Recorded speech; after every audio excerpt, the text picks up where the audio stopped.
Comprendre la psychologie de l'acheteur. La première, je voudrais que vous compreniez deux choses en ce qui concerne la psychologie des gens qui achètent vos produits. Les gens achètent une transformation, pas un produit. Les gens achètent de la transformation, pas un produit. Les gens achètent une transformation, pas un service. C'est très important que vous compreniez ceci. Les gens n'achètent jamais pour une raison factuelle. Les gens achètent toujours pour une raison émotionnelle. Deuxième chose que vous devez comprendre sur la psychologie de l'acheteur ou des acheteurs qui vont venir vers vous, c'est qu'ils veulent être compris, valorisés et surtout rassurés. Les gens veulent toujours être compris, valorisés et rassurés. Admettons que vous avez une usine aujourd'hui de, je sais pas, quelconque usine que vous voulez mettre en place. Quand vous allez voir les petits détaillants ou les marchands qui vendent ce produit, vous allez les voir. Ils commencent à se méfier de vous petit à petit. La première chose ici, c'est que vous les dites, un argument que vous pouvez donner pour les convertir en clients. La première chose, c'est d'aller voir ces acheteurs. Je sais que tu as l'habitude de prendre tel produit dans tel pays. Et si je te disais que je pourrais t'offrir ce produit avec le moindre coût que possible, sans forcément te permettre d'aller jusqu'à dans tel pays, acheter avec les frais de port qu'il y a pour te rendre cela. Et tout cela avec ce coût. Tout de suite, vous achetez la personne. Le problème avec la plupart des entrepreneurs, c'est qu'on ne se met pas à la place des gens. Vous ne vendez pas juste un produit, vous cherchez à résoudre un problème. Vous cherchez à résoudre une solution, à résoudre un problème. À partir de l'instant, dites-vous toujours, je ne vais pas voir les gens pour aller les voir. Je vais les voir parce que je veux résoudre son problème ou sa solution. Pourtant, vous êtes là en train de vendre un produit. Mais l'argument que vous allez utiliser, la personne va tout de suite se sentir, mais avec elle, j'achète non seulement les produits, je ne suis pas obligé d'aller dans tel pays pour amener les produits. Pourtant, tout est simple. Et en plus de ça, c'est beaucoup moins cher. Voici comment vous fidélisez un client, par exemple. Et lorsque vous êtes face à un client ou une cliente, cherchez toujours à être compris. Cherchez toujours à vous faire comprendre non seulement, mais cherchez toujours à les montrer en fait que vous les comprenez totalement. Cherchez à les valoriser. Cherchez à les rassurer. Voici les 3 mots qui peuvent changer et toucher n'importe quel humain en votre faveur afin de devenir votre client ou client potentiel. Donc, c'est très important de comprendre ce que je suis en train de vous dire. Définir les besoins du client. La première chose ici, lorsque vous êtes un entrepreneur, vous allez devoir faire une première étape qu'on appelle la définition du besoin de votre client. Comment faire pour définir le besoin de votre client? Il faut poser énormément de questions ouvertes. Pas des questions à laquelle la personne va dire oui, non. Le problème avec vous, et c'est d'ailleurs pour ça qu'on vous demande très souvent de faire ce qu'on appelle une étude de marché. Pour faire une étude de marché, ça va vous permettre de poser des questions ouvertes. Les questions ouvertes, ce sont des questions qui permettent à la personne de parler. Plus elle va parler, plus vous allez comprendre sa psychologie, vous allez comprendre ses attentes, vous allez comprendre sa peur, vous allez comprendre ses manquements, vous allez comprendre son prix, vous allez comprendre... En fait, il y a un type de profil d'acheteur. Pour ceux qui ne savent pas, il y a une méthode que moi j'utilise pour pouvoir vendre mes produits aux gens. Cette méthode consiste à me repérer un profil d'acheteur. Il y a une méthode qu'on appelle la méthode Suncast qui permet de relever le profil des acheteurs. Le but de la méthode Suncast, ça permet simplement d'identifier les différents types ou différents profils d'acheteurs que vous allez rencontrer dans votre vie. Suncast, c'est S-O-N-C-A-S.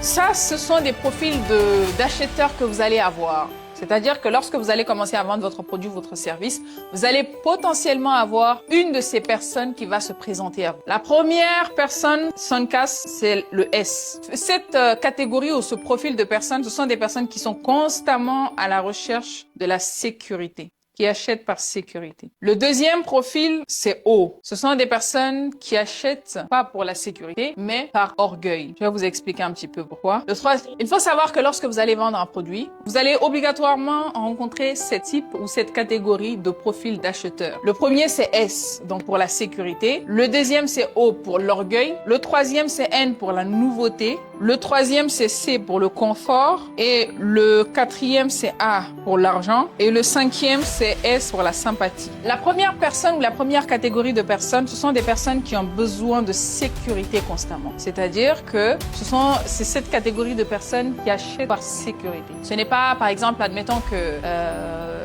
on a cet homme d'affaires qui est quelque part dans la ville. Très généralement, ce sont même les mêmes profils de personnes qui achètent souvent pour la sécurité. Peu importe comment quelque chose est cher, il va pas acheter par exemple une porte parce que le prix est moins cher, mais il va acheter la porte parce que ça lui procure de la sécurité. C'est une porte qui est invincible, c'est une porte qui est robuste, c'est une porte qui est dotée d'une caméra, c'est une porte qui est touchée d'une touch, je sais pas quoi là, c'est-à-dire que quand tu touches tout de suite, ça alerte tout le monde à partir de 22h. Ça, ce sont des gens qui achètent par sécurité. Et comment vous faites pour identifier ce type de profil lors des ventes, c'est souvent la personne qui va te dire « Ah, apparemment, tu vends ce tableau ou tu vends cette porte, mais est-ce que ça permet de voir les gens? Est-ce que ça a une caméra? Est-ce que ça fait des sirènes d'alarme? Est-ce que ça... » C'est toujours le type de client qui va te poser énormément de questions pour sa propre sécurité. Donc, tout de suite, quand vous voyez là où va la personne, là où comment s'exprime la personne, vous sentez en fait que c'est une personne qui a peur pour sa sécurité. C'est pour ça que les questions ouvertes vont vous servir de comprendre un petit peu la raison pour laquelle la personne veut acheter. Pourquoi est-ce que vous voulez acheter ça? Ah non, je l'achète parce que chez moi, il y a beaucoup trop de vols. Un profil de sécurité. Ah non, je l'achète parce que pour moi, il y a mon voisin qui s'est fait assassiner. On m'a conseillé cette porte parce que ça... Voici quelqu'un qui craint pour sa sécurité. Vous, en tant qu'entrepreneur, vous devez être en mesure de comprendre qui est votre client idéal, qui n'est pas votre client idéal. Si vous passez votre temps à vouloir convaincre tout le monde, vous n'aurez jamais de clients. Pourquoi? Parce que vous n'allez pas vous concentrer sur vos clients idéaux. Vous allez passer du temps à discuter avec la personne qui dit « Dans mon village, on peut couper ça comme ça, se laver ici, par là. Madame, c'est cher. » Quelqu'un qui dit 5 €, c'est cher. Comment tu veux discuter avec cette personne? Donc, malheureusement, on a tous quelqu'un dans notre famille qui discute toujours les prix. Même si c'est 1 €, la personne va dire c'est cher. Ça c'est le type de profil qui se retrouve dans la catégorie d'argent. Toujours les gens qui sont en train d'acheter en fonction de l'argent qu'ils ont, sont en train de négocier. Et puis pour reconnaître ce type de profil, c'est toujours les gens qui demandent toujours. Et puis ce sont les premiers à demander toujours le prix de tous les articles. Ils aiment bien essayer les vêtements, mais ils n'ont jamais d'argent. Ils trouvent que c'est toujours cher. Ma question pour vous, quel est votre client idéal? Moi, je préfère les gens qui achètent les choses par sécurité. Je préfère les choses... Et puis, dites-vous une chose. À votre avis, de tous les profils d'acheteurs, quel est l'acheteur ou le client que vous pourrez avoir qui peut être très facilement manipulable parmi tous ces clients? Souvent, les gens qui veulent la sécurité sont très souvent aisés, attention, et sont très souvent, ils réfléchissent beaucoup plus en termes d'acheteurs, selon les profils d'acheteurs que j'ai vus. J'ai étudié ça dans un livre, je sais pas, dans la psychologie des acheteurs. Ce sont les clients qui réfléchissent le plus, ceux qui achètent par sécurité. Là, attention, hein, c'est des gens qui réfléchissent beaucoup. Et puis, ils sont plus dans la vision. Ils n'achètent pas par émotion, mais par sécurité. Parmi tous les profils de clients ou d'acheteurs qui se représentent ici dans la sécurité, la nouveauté, le confort, l'argent, la sympathie, l'orgueil, le profil de client qui est orgueilleux est le profil qui est plus facilement manipulable que tous les clients que vous pourriez avoir. C'est les meilleurs clients à avoir. Parce qu'il suffit de jeter des fleurs pour acheter vos produits. C'est ça, suffit de toucher.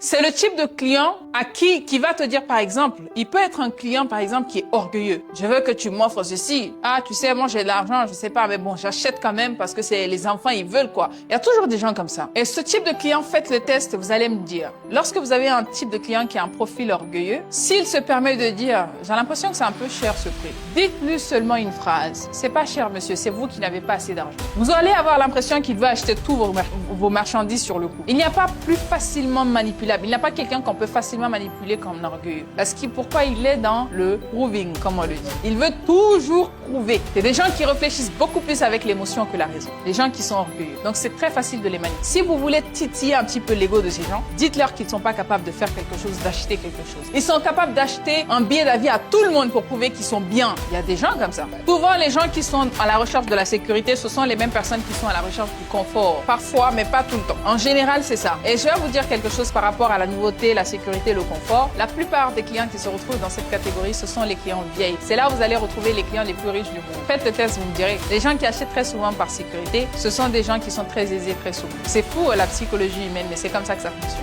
Les gens qui se retrouvent dans l'orgueil, se retrouvent très souvent dans la catégorie des personnes qui discutent beaucoup les prix, quoi, aussi. Parce que émotionnellement, ils vont ensemble, ils vont de pair. Même si l'orgueilleux n'achète pas parce qu'il a beaucoup d'argent, il achète pour prouver. Il peut prendre même son seul 10 € qui lui reste pour prouver qu'il peut, qu'il est capable de faire. Et c'est la personne la plus manipulable que possible parmi les profils de clients, ok? Moi, en général, quand je repère ce genre de client, je lui caresse toujours au sens du poil. Je sais que tu es capable. Qui peut douter de toi, hein? Il va lâcher encore. Il va lâcher encore. Et malheureusement, il y a des personnes qui se font avoir.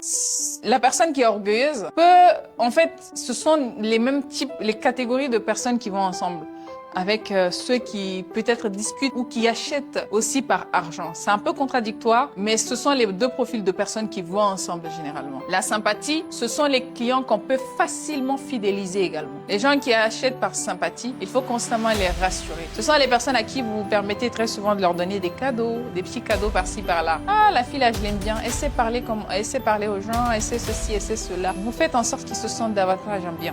Les gens qui achètent par sécurité, assurez-vous de leur donner ce qu'ils demandent exactement. Ils reviendront vers vous ou ils n'hésiteront pas du tout à vous recommander des personnes, surtout quand le produit est de qualité. Les gens qui achètent par orgueil, essayez toujours de les caresser au sens du poil pour avoir plus d'argent.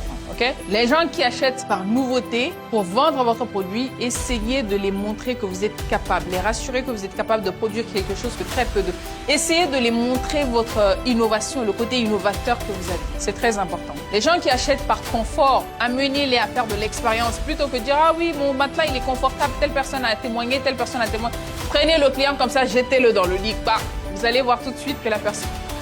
Vous allez voir tout de suite que la personne va acheter. Pourquoi? Parce qu'ils aiment ça. Ils aiment se sentir dans le compte. C'est-à-dire ce sont des personnes à mener à expérimenter la chose. Ensuite, les personnes qui achètent par argent, c'est pas franchement le type de client. Moi, c'est pas mon type de client en tout cas. Tu discutes un peu mon prix, ça me chauffe la tête, je te parle mal. Donc, plutôt que d'arriver à ce niveau, c'est de dire simplement, écoute, tu n'es pas mon client ou ma clientèle cible. C'est pas pour tout le monde. Moi, c'est ce que je dis quand il y a quelqu'un qui m'emmerde avec les histoires de prix. Je dis, écoute, après tout, c'est pas pour tout le monde. Revenez quand vous aurez beaucoup plus d'argent, vous reviendrez. Ou un autre argument que je peux trouver pour heurter un petit peu l'ego de la personne à venir quand même acheter, c'est de dire à la personne que, écoute, c'est peut-être pas une priorité pour vous. Il y a des personnes qui l'achètent, ou bien, c'est de dire à la personne que c'est pas une valeur aussi importante à ses yeux, soit c'est pas une priorité pour elle, soit c'est d'être un peu dur dans ses propos en disant à la personne, dans tous les cas, c'est pas pour tout le monde. C'est pour ça que je dis très souvent que c'est pas pour eux. En fait, c'est pas méchant quand je dis ça, mais les gens qui discutent un peu trop les prix, ce n'est le client idéal de personne. Mais ça n'empêche que ce sont des personnes qui font partie de nous, on ne peut pas les jeter. En fait, ce que j'ai compris dans la vente, le type de clients qui discutent trop les prix, c'est pas parce qu'ils n'ont pas de prix. C'est deux raisons. Premièrement, ils sont très pingres, ils n'ont pas envie de lâcher l'argent, ou soit ils ne voient pas suffisamment de valeur perçue. Comment vous traitez ces personnes? C'est de prouver la valeur de ce que vous avez par rapport à l'argent qu'ils vont te donner. Moi, tu me dis que ma chose est chère. Si je veux pas discuter avec toi, je te dis, bon, écoute, c'est pas pour toi, passe à autre chose. Mais si je veux vraiment que tu achètes, je te montre les avantages. Je te parle des avantages, je te parle de la valeur. Je te parle de la chose de sorte à ce que toi-même tu te dis, c'est vrai, hein, on dirait que la chose là, ça vaut le coup. Hein. C'est des gens qui ont du mal à voir la valeur perçue. Il faut que tu transmettes la valeur perçue en l'expliquant, en faisant l'expérience avec la personne. Soit tu vois la valeur à travers ce que je fais, soit tu passes ailleurs, quoi. Et puis attention, ce sont le type de profil de clients aussi qui ont trop de problèmes. De mon expérience, les gens qui payent beaucoup plus d'argent sont beaucoup moins dans les problèmes que les gens qui payent beaucoup peu. Remarquez très bien et vous me direz par la suite. Quelqu'un qui va venir payer par exemple 1 000 € pour un accompagnement personnalisé, va moins se prendre la tête. Je vais taire le nom de la personne parce que c'est une personnalité publique qui travaille quelque part, qui travaille dans un gouvernement quelque part en Afrique et bien connu en fait. Hein. On travaille ensemble, il a déjà payé ses acomptes. C'est souvent moi qui lui cours après en disant viens, je t'accompagne, viens, je t'accompagne. La dame, elle paie son argent, mais elle est pas toujours là parce qu'elle est occupée, elle fait des choses, elle est toujours occupée. C'est toujours moi ou mes assistants qui la relancent. Oui, Fanta, pardonne-moi, je vais revenir, Fanta. Toujours. Finalement, je décide de lui donner le temps jusqu'à ce qu'elle stabilise pour revenir. Il y a des gens comme ça. Il y a des gens également. Mon cher, tu manges son 1 centime, tu vas savoir que tu as mangé son 1 centime. En soi, c'est pas mauvais, mais chacun est comme il est, quoi. L'intention avant la parole. Dans la vente, il y a une chose qui est très importante, c'est l'énergie intérieure qui influence votre voix. C'est-à-dire que l'énergie que vous aviez se transmet d'une façon ou d'une autre. Et la règle pour ça, pour mettre l'intention avant la parole, c'est de prendre conscience de votre énergie intérieure qui va influencer votre voix. Deuxièmement, c'est de visualiser votre client heureux avant de parler. Parfois, quand vous voyez le client crispé qui ne parle pas beaucoup, vous allez tout de suite vous braquer. Et cette énergie sera renvoyée à votre client, qui fait que lui aussi, il va être comme toi. C'est-à-dire que les gens sont à l'image de vous très souvent. C'est comme un effet miroir. Si vous êtes enjaillé, vous enjaillez tout le monde.